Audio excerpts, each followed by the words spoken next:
Hello everyone, this is Prasenjit Das and welcome you all to my YouTube channel as well as my Facebook page. आज का video my dear friends and students will be very much interesting. आज हम बहुत ज़रूरी चीज़ सीखने जा रहे हैं। आज हम देखने जा रहे हैं मीटर क्या होता है, कितने प्रकार के होते हैं, कैसे हम पहचान सकते हैं, कैसे इस कविता में हम प्रयोग कर सकते हैं, ये सीखेंगे आज। तो समय ना बर्बाद करते हुए चलिए देखते हैं आज क्या है। सबसे पहले हम देखते हैं मीटर क्या है। ये एक बेसिक रिदमिक स्ट्रक्चर है किसी भी एक वर्स के लिए and lines of the verse. किसी भी कविता में जब एक स्ट्रक्चर होता है रिदमिक, अगर हम एक गाना लेते हैं, कोई भी हिंदी गाना, अगर मैं गाना गाता हूँ तो उसमें हम लोग क्या ट्यून देखते हैं, रिदम देखते हैं।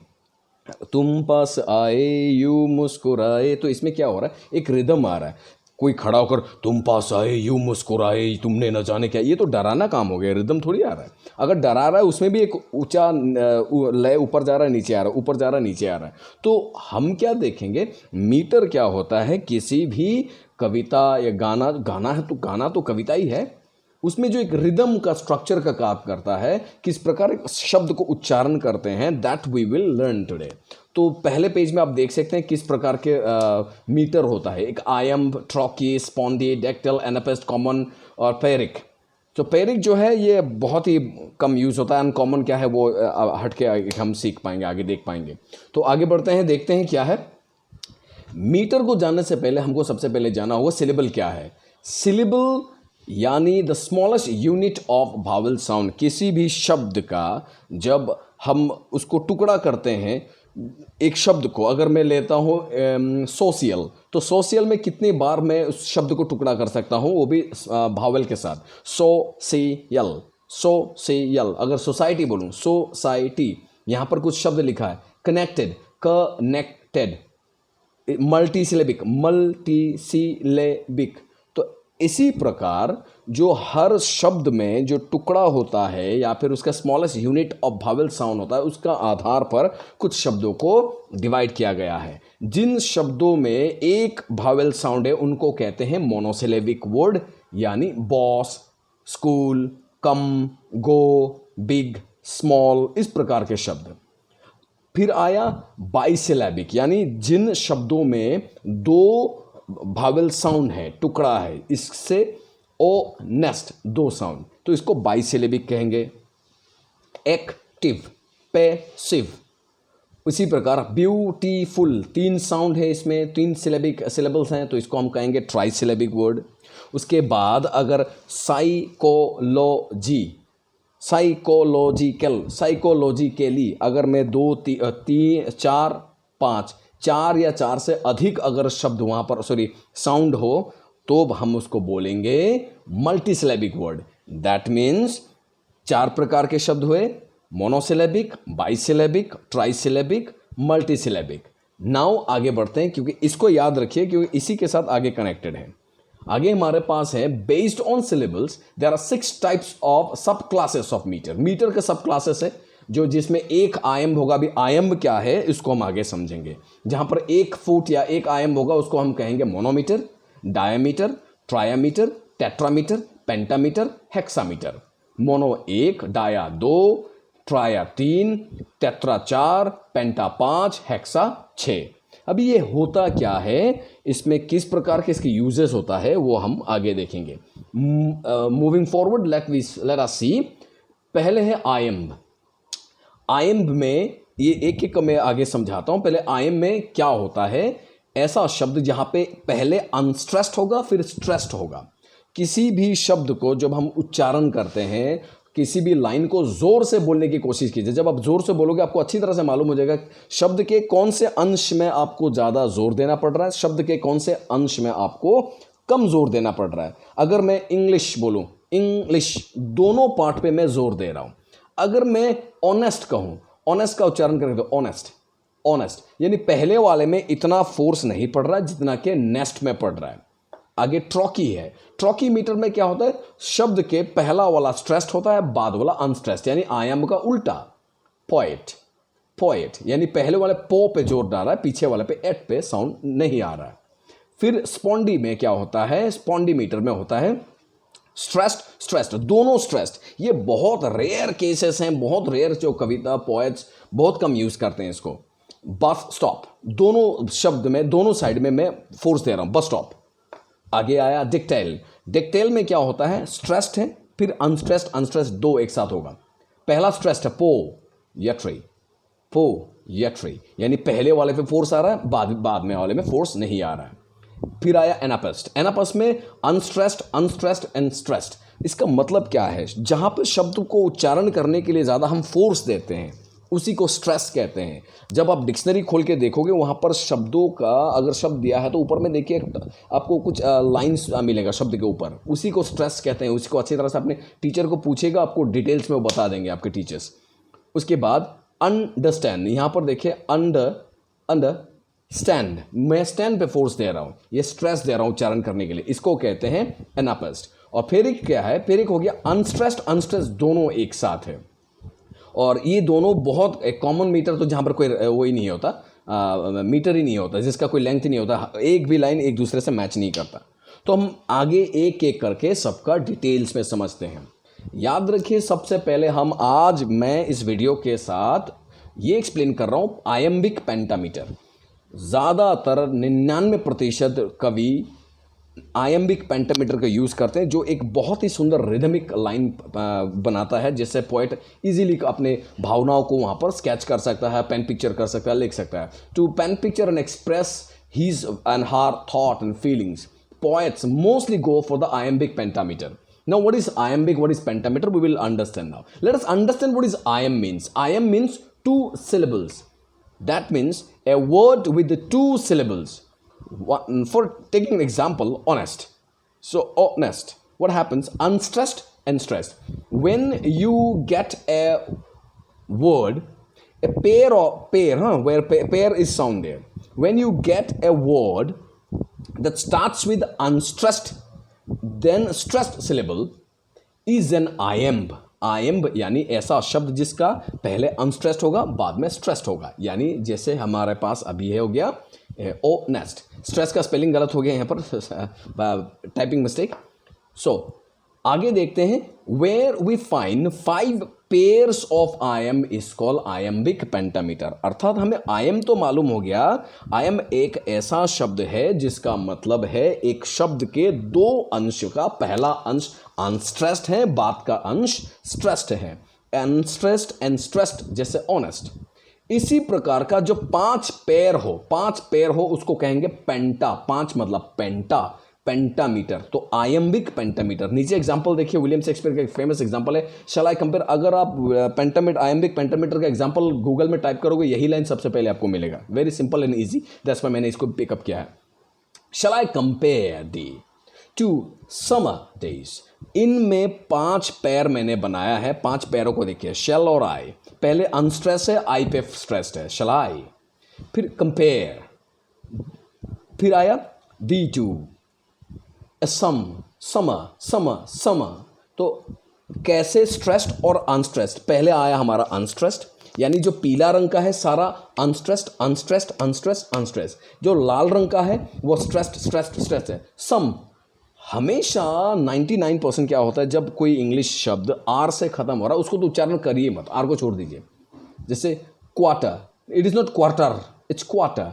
सो समर, तो समर तो स पे आ रहा, म पे नहीं आ रहा। फिर डे, जो शब्द ए से ख़त्म होता है, वाई से ख़त्म होता है, डे, अगर उसको ब्रिटिश प्रोनाउंसिएशन में लिखे जाता है डाई कहते हैं, तो छोड़िए, we are not talking about the British pronunciation here, let us come back to our this one metre.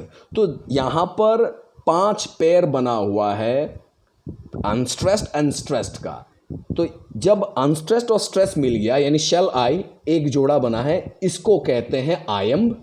तो यहाँ पर कितने आयम्ब हैं, 1 2 3 4 5 आयम्ब है। सो कितने बने, 5। 5 को क्या कहते हैं, पेंटा। तो कौन सा पेंटा है ये, आयम्बिक पेंटा। और क्या कर रहे हैं हम लोग, मीटर क्या है, एक लाइन के रिदम को कैरी करता है, बनाता है, स्टैंडर्डाइज करता है।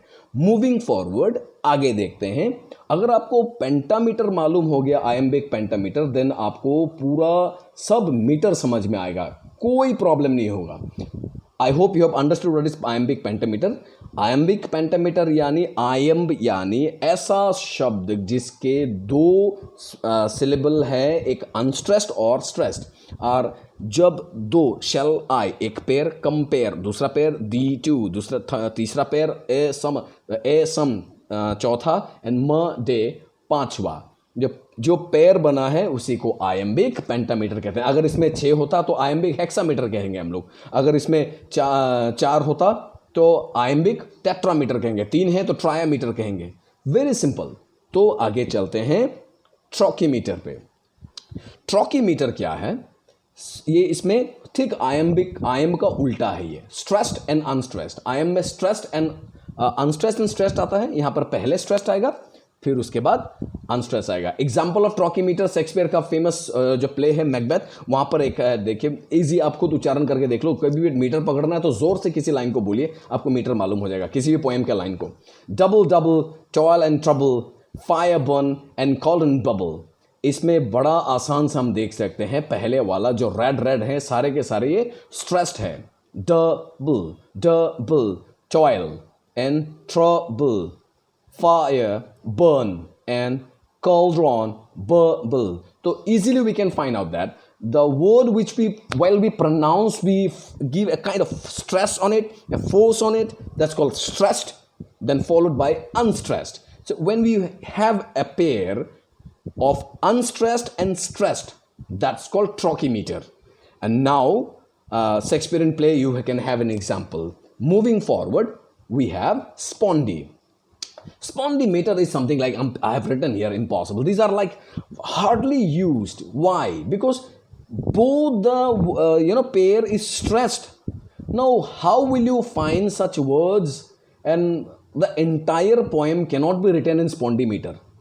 It is very much impossible because all words will not be stressed and the pair makes stressed. There is a poem of Alfred Tennyson, it's called break break break. So here break break break, or we give stress here. But next example है रोज मूल, दोनों side पे, दोनों शब्दों पे मैं stress दे रहा हूं। All triads, to tack, handshake, bookmark. So what happens here? Both the syllables are stressed. और ऐसे दोनों स्ट्रेस्ड सिलेबल लेकर अगर आप कविता बनाने जाओ, it is impossible. Hardly 2-3 example आपको शायद मिल जाएगा, ऑनलाइन ढूंढ के देखिए। These are the example. Pied beauty, दोनों स्ट्रेस्ड है। This is one of the most beautiful poems by कैरन मैनली हॉपकिंस इन 1918 में उन्होंने लिखा था। तो this is about the spondee meter which is hardly used by any point. बहुत कम, रेयरली इसका यूज किया जाता है। I hope you have understood इसका मतलब क्या है। आगे बढ़ते हैं। नाउ डिक्टल। डिक्टल पे क्या होता है? स्ट्रेस्ड और अनस्ट्रेस्ड दो होता है। 1 stressed syllable followed by 2 unstressed syllable. एकदम common. This is very important. No, not important, you can say this poem is very much close to my heart. This is something. This is the first poem in my life which I have first recited in my college, Maibang Degree College, when I was studying. So I recited because one of my teachers, Burman sir, still do have regard and respect for him. The man came and suddenly said, "Prasenjit, go and recite a poem. You can do it." I never have tried before this recitation and such kind of competition before. So in 2001, I still remember the days are still fresh. The new teachers have come to our college and he motivated me. Prasenjit, you can do it. And that was the day when I realized that yes, I can also get into the such kind of activities and this one. So thanks to Burman sir. And half a league onward. Here we find out one stressed, red one is the stressed one, then a league. These are not stressed, they simply pronounce. Alfred Lord Tennyson's poem The Charge of the Light Brigade, if you read this poem, you'll find out this line. So what we find out here, stressed half a league, half a league, half a league onward. So what happened? We get stressed, unstressed, and unstressed. In this way, we get the dictal meter. So moving forward, these are hardly used. Most commonly used is I am. Most commonly, because they have it carries that kind of rhythm which is required by the poem to express his and her thoughts. Moving forward, we have anapes now. Anapes meet what happened? Here we have unstressed followed by a stressed. That means two unstressed syllables, then we have stressed syllable. For example, some examples are given in understand, understand. So I give force on stand. Overcome, overcome. So I give over simple and come. I give this one a kind of stress. Underfoot, interrupt, interrupt. So I just you take the word and try to pronounce. आप एक शब्द को लीजिए, pronounce करने की कोशिश कीजिए. What do you find out? You find out that you are giving your voice and force on a particular part of the word. That's called stressed. Where you are not giving the force, you can easily realize on your stomach, on your throat, on your vocal cord, you can realize that you are not giving force on it. Then you can easily find out. जब आप शब्द को उच्चारण कर रहे हैं, उच्चारण के समय आपको ही मालूम पड़ेगा इस पार्ट पे मैं फोर्स दे रहा हूं, दैट मीन्स ये स्ट्रेस्ड है. तो जो शब्दों में अनस्ट्रेस्ड और स्ट्रेस लेकर बनता है उसको कहते हैं एनापस्मीटर. ये भी बहुत हार्डली यूज किया जाता है. लॉर्ड बायरन का फेमस पोएम है द डिस्ट्रक्शन ऑफ सेनाचेरिड. सो इसी पोएम में एग्जांपल आपको मिल जाएगा. गूगल में सर्च कीजिए, आपको क्लियर इसका डिटेल्स मिल जाएगा. पोएम इस मीटर में लिखा हुआ. मूविंग फॉरवर्ड, ये एक मीटर है, फेरिक मीटर, जो like not used sequence hai. Even if you see the list of the meter in net or books and somewhere, like it is not even explained, it is not even said. People don't use it even. Ferric meter hardly that explained. It's a metrical unit of two unstressed syllable. Two unstressed syllable. Can you imagine? Both are the words are unstressed. So how to make this such kind of examples? So mostly it was used in the Greek classical poetry. Greek classical poetry में सब use किया जाता था. Example एक है हमारा Andrew Marvell's का poem है the garden. The garden poem में ये लाइन है, to a green thought in a green side, to a green thought in a green side. The to a in a, these are the unstressed pair of syllable. So both two a in a, the both unstressed are used. That's called Ferric meter, which is rarely used. I'm not saying that it is not used and not important. It is also used. Moving forward, the last one we have, it's a common meter. Common meter क्या है? जहाँ पर आप example को देखो, water everywhere, and all the boats did shrink. Water everywhere, no any drop to drink. In this poem, in this quatrain, 4 पंक्तियों का जब एक पैराग्राफ स्टेंजा बनता है उसको क्वाट्रेन कहते हैं. In this quatrain, what we see that even one line doesn't match with the other. एक भी पंक्ति दूसरे पंक्ति के लेंथ के साथ मैच नहीं कर रहा है. तो मीटर है क्या? मीटर तो उसी एक लाइन के एक पंक्ति के जो लेंथ है, अगर वो लेंथ ही अलग अलग हुआ तो हम कविता बनाएंगे कैसे? अगर हम एक नर्सरी राइम पकड़ते हैं, ट्विंकल ट्विंकल लिटिल स्टार, देखिए ट्विंकल ट्विंकल, तो ट्वी पे मैं फोर्स दे रहा हूँ, कल पे मैं नहीं दे रहा हूँ. Twinkle twinkle little star, how I wonder what you are. What do we find out? We see a rhythm there, a tune there. Agar how I wonder the big ball, then some kind of word if you put in, so what happens, like you lost the rhythm. वो rhythm आप खो देते हैं, उसी को तो ही metre कहते हैं. तो अगर एक लाइन में 4 है, दूसरे लाइन में 5 है, छठे लाइन में 6 हैं, तो क्या होगा, उसका रिदम मैच नहीं करेगा. आप गाना लिखिए या फिर गाना ढूंढ के निकालिए, आपको मिल जाएगा. Then you will find out that meter. So where there is no particular meter is use, that's called common meter. Example है सैमुअल टेलर कॉलरिज का फेमस पोएम, ये रहा, वाटर एवरीवेयर. पानी चारों ओर है लेकिन पीने के लिए एक ड्रॉप नहीं है. So something like that, this is one of the biggest example of a meter. I hope you have understood the video and liked it, and if you have any question, please do comment so that I can give another explanation on it and clear, and through that I can also get an opportunity to learn. याद रखिए, इसमें ज़्यादातर हमने इस video में ज़्यादा discussion किया है आयम्बिक पेंटामीटर का. अगर आयम्बिक पेंटामीटर समझ जाते हैं तो बाकी सब समझ जाते हैं, क्योंकि आयम्बिक पेंटामीटर ही सबसे ज़्यादा यूज़ किया जाता है. आयम यानी 2 syllables, अनस्ट्रेस्ड एंड स्ट्रेस्ड, और इसका 5 पेयर बनेगा तो पेंटामीटर, 4 पेयर बनेगा तो टेट्रामीटर, 3 पेयर बनेगा तो ट्रायामीटर, और 6 पेयर बनेगा यानी 12 होंगे, 12 का 6 पेयर बनेगा तो हेक्सामीटर. इन दिस वे ये मीटर बदलते जाएगा. Most commonly used by the poets of most generation is iambic pentameter in any poem. If you take an example of any poem, you can find out, ask your teacher, they will help you out to understand. They are much more qualified than I am, and they can better give you example of this one in the classroom. So thank you for listening and giving your time. I hope you people have liked and understood it. If you have understood, please share, comment and subscribe to my channel. Thank you very much for giving your time.